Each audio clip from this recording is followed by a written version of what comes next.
I'm Andy Parkin, Managing Director of the Multi-Award Winning Speed Screed. In this article I'm going to take a look at latex self-leveling compound.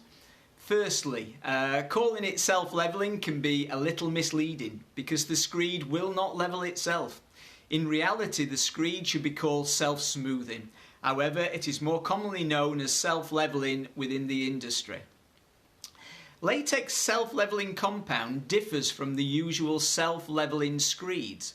The difference between ordinary screed and the latex self-leveling variety is that it contains a latex additive. Instead of using water to mix, this is replaced with latex. There is no need to add any additional water to this screed.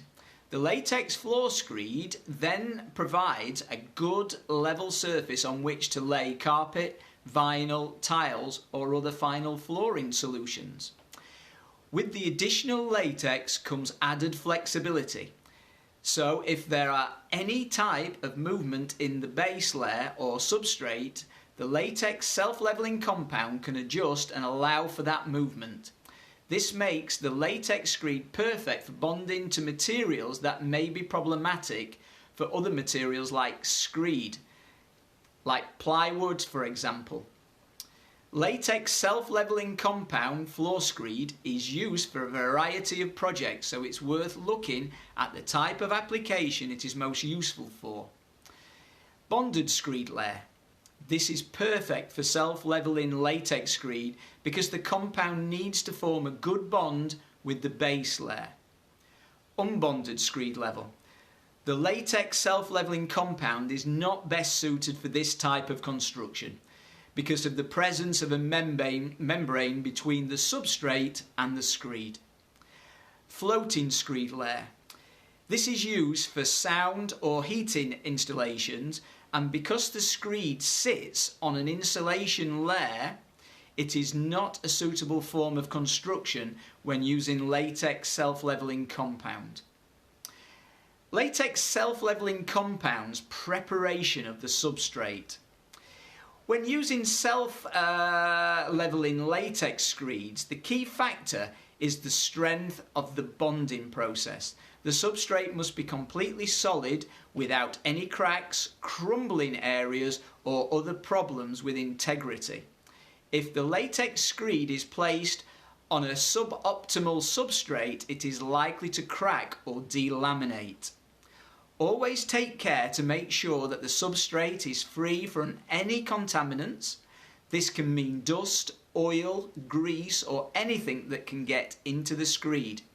Any contamination must be removed before the latex self-leveling compound is applied, and this can be done mechanically by shot blasting or grinding the area. Any paint present on the surface should also be removed. Once mechanically cleaning is complete, the area should be vacuumed to remove any remaining dust or dirt and a primer applied to help the latex self-leveling screed to bond firmly.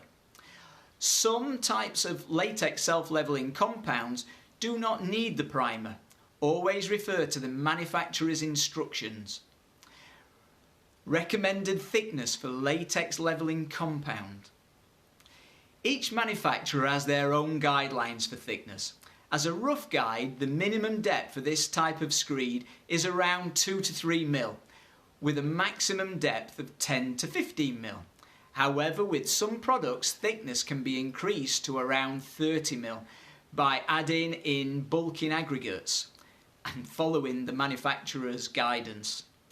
Latex self-leveling compounds are usually used to help smooth the surface of a concrete or screed layer so that a thin floor covering can be laid. When properly applied, it should stop any imperfections in the base showing through the final floor coverings. If you need any more information about latex self-leveling compounds, please get in touch with our helpful and experienced office team.